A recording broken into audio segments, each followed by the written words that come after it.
তার পরের প্রজন্ম এখন যে শিবির করে তার চরিত্রের সাথে একজন গ্রামের মানুষ যদি নাকি দেখে যে শিবিরের একটা ছেলে এত সুন্দর তার চলাফেরা, টাকনুর উপরে প্যান্ট পরছে, ৫ ওয়াক্ত নামাজ পড়ে, নিজের টাকা পয়সা দিয়া তারপরে পলিটিক্স করে, আবার মানুষের দান খয়রাত করে, কোনো টেন্ডার নাই, কারোর বাসায় গিয়ে চাঁদাবাজি করে না, দোকানে চাঁদাবাজি নেয় না, বাস স্ট্যান্ডে গিয়ে চাঁদাবাজি নেয় না, কোনো নাই। শিবিরের দখল যে করেই না, শিবির দখল করে কি জানেন? আপনি একটা প্রতিষ্ঠানের টেন্ডারবাজি করতে যান, আর শিবির যায় দখল করে, জামাত দখল করে কি জানেন? ওই টেন্ডার যে দেয় তারে যায় দখল করে, ওই চেয়ার দখল করে সে। সো মানে আপনি ওই পদে যান, শত শত ব্যারিস্টার শিবিরের, জামাতের, বিএনপি সেইভাবে কয়জনকে তৈরি করতে পেরেছে? বিএনপি তো বিশাল সংগঠন এবং তারা সবাই ভারত বিরোধী লোকই। তো ধরেন এখানে 90% লোক ভারত বিরোধী, কয় পার্সেন্ট আছে যারা কিনা আওয়ামী লীগের সাথে আতাত করে চলে, কিন্তু তারা উপরের জায়গায় আছে। এটা হলো সমস্যাটা। তো আপনি এই শিবিরকে যে এখন যে আপনি বিট করবেন, বিট করতে গেলে তার চাইতে উন্নত আদর্শ নিয়ে আপনাকে আসতে হবে। শিবির যা করে এটাই আল্লাহর আদর্শ, এটাই আল্লাহ, এটাই বলে দিয়েছেন। আমি এগুলি যদি কেউ বলে সেটা তার ব্যাপার, কিন্তু আমি যে দুইজনকে দাঁড় করাই তাহলে কে বেশি হবে? অথচ এই শিবিরকে গেল ৫৪ বছরে আপনি চিন্তা করতে পারেন একটা বিশ্ববিদ্যালয়ে তাদের কোনো সংগঠন করতে দেয় নাই, কোনো কর্মসূচি করতে দেয় নাই। কারণ কি? শিবির কি করেছে? শিবির সন্ত্রাসী? শিবির খারাপ কাজ করে? যদি খারাপ কাজ আর সন্ত্রাসী কার্যকলাপ করে কি করে না সেটা বাংলাদেশের মানুষের কাছে প্রশ্ন ছুড়ে দিলাম। বাংলাদেশে যারা এই ঢাকা বিশ্ববিদ্যালয়, জাহাঙ্গীরনগর বিশ্ববিদ্যালয়ে যারা পড়েন, আপনাদের কাছে প্রশ্ন করে দিলাম যে নিরপেক্ষ সজ্ঞানে সুস্থ মস্তিষ্কে আপনি নিজে নিজে চিন্তা করেন যে ইলিয়াস ভাই আমার যে কোশ্চেনটা করলো, আসলে আমি এই রহিম হইল গিয়া ছাত্রলীগ আর করিম হইল গিয়া ছাত্র শিবিরের, দুইজনের মধ্যে চরিত্রটা একটু চিন্তা করি তো, যে কার চরিত্রটা কতটুকু ভালো, কে কতটুকু ভালো মানুষ। দুইজনের কাছে কালকে সকালে যায়েন তো, যায় বলেন ভাই আমি এই বিপদে পড়ছি, ভাই আমারে একটু হেল্প করতে হবে, দেখেন তো কার কাছে আপনি মানে বিনামূল্যে সহযোগিতাটা পান। এটা আপনি ঠিক করে নিয়েন। এই দেশে ধর্ষণের সেঞ্চুরি হয়েছে, এই দেশে প্রকাশ্যে আমার চোখের সামনে কুপিয়ে বিশ্বজিৎকে খুন করা হয়েছে, এই দেশে শুধুমাত্র একটা ভারতের বিরুদ্ধে ফেসবুকে পোস্ট করার কারণে একটা মেধাবী বুয়েটের শিক্ষার্থীকে পিটিয়ে হত্যা করা হয়েছে। আপনি চিন্তা করেন তো, আপনার মা এখনো যদি, যখন তার ছেলের কথা মনে হয়, মৃত্যুর আগের দিন পর্যন্ত, মানে আগ মুহূর্ত পর্যন্ত, জীবনে কি কোনোদিন সে তার সন্তানের কথা ভুলতে পারবে? ছাত্রলীগ সেটা করেছে। এই দেশে এমন কোনো অপকর্ম, ছাগল চুরি পর্যন্ত এই ছাত্রলীগ করেছে। সার্চ দেন, ছাগল চুরি করতে গিয়ে ধরা পড়লো ছাত্রলীগ কর্মী, দেখেন নেতা, দেখেন আপনি এখন গুগলে সার্চ দেন, এখন নিউজ পাবেন। এটা তারা করেছে। তাদের সন্ত্রাসী তো তারা, নিষিদ্ধ হওয়ার কথা ছিল এতদিন, তারা হয় নাই।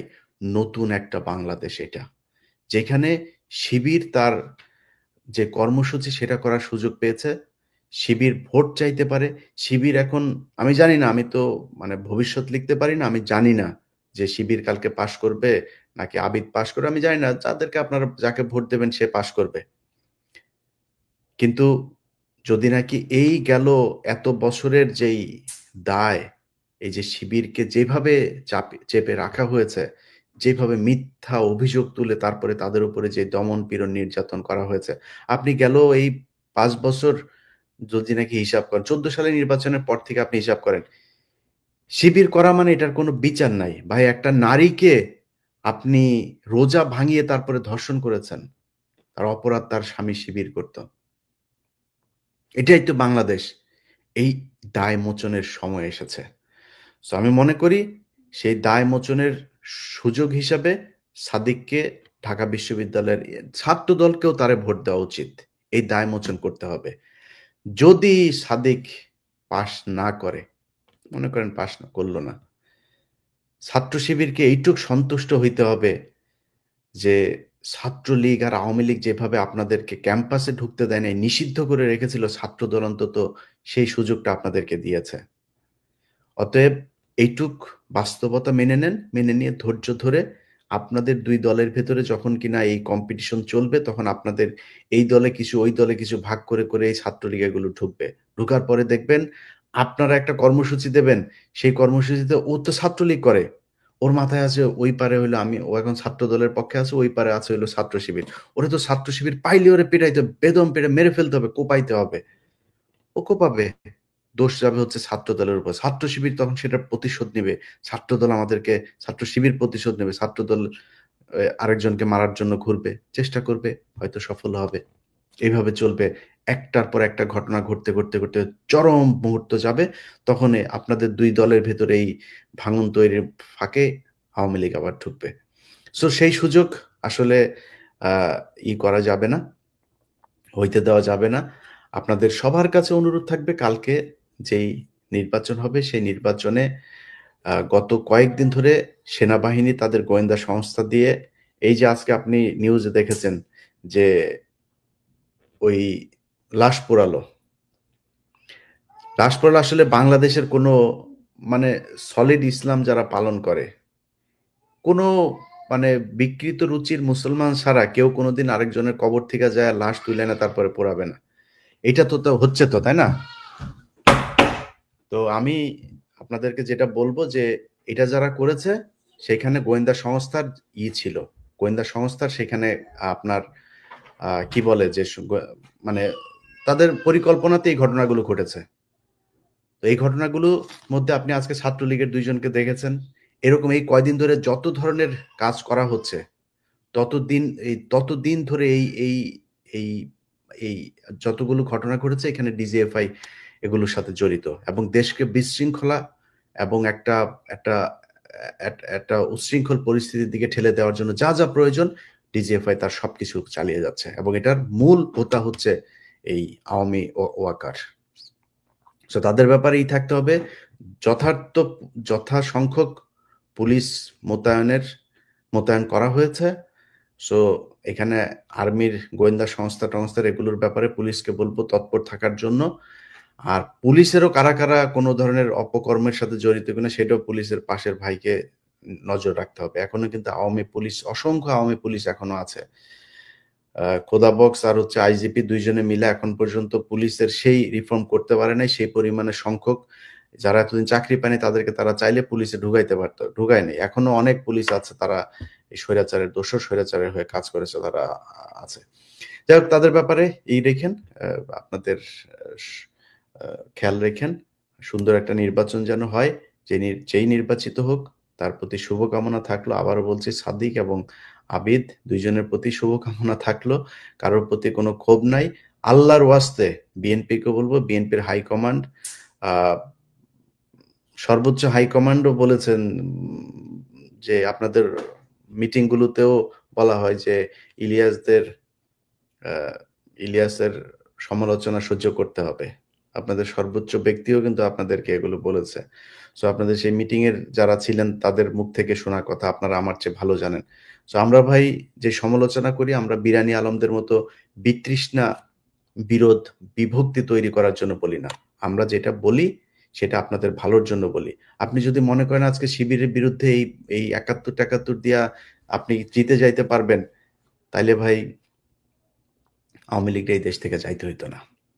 বিএনপি যারা আছেন ছাত্রদলের যেই ব্যক্তি ছাত্রদল করেন তিনি আমার আ কথাগুলি মাথায় রাইখেন যে আমি যদি নাকি আপনাকে মানে উঠাইয়া দিতে চাই তারপরেও পারব না। যতদিন আপনার ভেতরের আপনার একটা পদ পাইতে গেলে কয় টাকা দিতে হয়, কি করতে হয় এগুলো আপনি আমার চেয়ে ভালো জানেন। আর শিবিরের একটা পদ পাইতে গেলে কি করতে হয়? ভাই শিবিরে আমি নিজে বলেছি যে আমরা সামনে নির্বাচনে যেইভাবেই হোক বিএনপিকে আসতে হবে ক্ষমতায়। বিএনপি কেন আসতে হবে? কারণ আমার এই মুহূর্তে ইসলামী কোনো দলকে এফোর্ড করার মতো সেই অবস্থা, সেই পরিস্থিতি বাংলাদেশে নাই। এটা যদি হয় বিদেশীদেরকে বোঝানো হবে যে এই যে সে জঙ্গি-টঙ্গি সব এরা ইসলামী দল ঢুকে গিয়েছে। বিএনপি আসুক, তারপরের বার বিএনপি ভুল করবে, অনেক ভুল হবে। এই দেশের মানুষের প্রত্যাশার শেষ নাই। প্রত্যাশা পূরণ করতে পারবে না। না পারলে কি হবে পরের বার জামাত আসুক, আমার কোনো সমস্যা নেই। এবার চেয়েছি আমি। সো আপনাদের আমি চাই আসেন। কিন্তু ভাই সমস্যার সমাধান করতে হবে। জামাতের একটা কাউন্সিল হয়, সেখানে কেন মারামারি হয় না? চেয়ার ছোড়াছুড়ি হয় না কেন? পদ নিয়ে কেন কখনো কাড়াকাড়ি হয় না? তার কেন টেন্ডারবাজি করতে হয় না? সে কেন নিজের পকেটে টাকা দিয়া রাজনীতি করে? এই জিনিসগুলি আপনাকে প্র্যাকটিস করতে হবে। সো এটা যদি প্র্যাকটিস করেন, আপনি আমার অনেক পছন্দের দল। আপনারা ভালো করবেন, আপনারা ক্ষমতায় আসবেন, কোনো সমস্যা নাই। সেটা তো করতে হবে ভাই।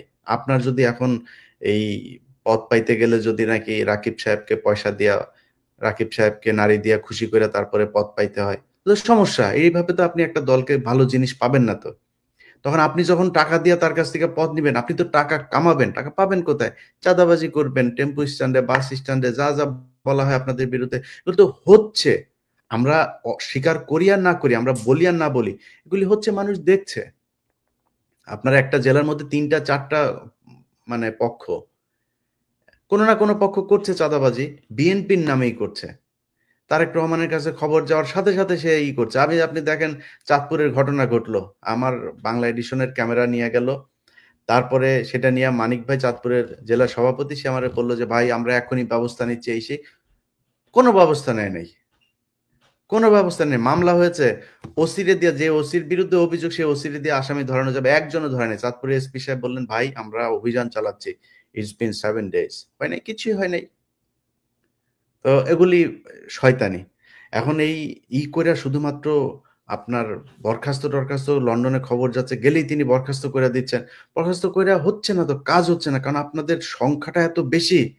এই পলিসি থেকে বের হইতে হবে। সিস্টেম যদি চেঞ্জ না করেন, তাহলে তো আপনি টাকা দিয়া রাজনীতি করতে পারবেন না। শিবির, জামাত টাকা, পকেটের টাকা দিয়ে একজন রোকনকে তার ইনকামের 5% একদম অটোমেটিক তার ব্যাংক থেকে তো ওইখানে তারে দিয়ে দিতে হয়। সে যদি সরকারি বেতন পায় ৫০,০০০, তার ওইখানে ৫% দিয়ে দিতে হয়। তো এটা করে রাজনীতি কেন করে? এটা আপনাদের খুঁজে বার করতে হবে। যে তাদের এই আচরণ কেন? তাদের কেন সমাবেশে মারামারি হয় না? তাদের কাউন্সিলে কেন একজন পদ পেলে সে কান্না করে? আর আপনাদের পদ পায় নাই দেইখা তারপরে মারামারি করে। এটা কেন? এটা তাদের কাছে শিখেন। সমস্যা নেই তো। ভালো জিনিস শিখতে তো সমস্যা নাই। ২ জনের প্রতি শুভকামনা থাকলো। সবাই ভালো থেকেন। আমাদের বাংলা এডিশন কালকে সারাদিন আপনাদের বিভিন্ন খবর আ জানানোর চেষ্টা করবে। ইনশাআল্লাহ আমাদের বেশ কয়েকটা টিম কালকে ঢাকা বিশ্ববিদ্যালয়ে থাকবে। সেখানে কালকে জানেন আপনারা রেস্ট্রিক্টেড একটা এরিয়া।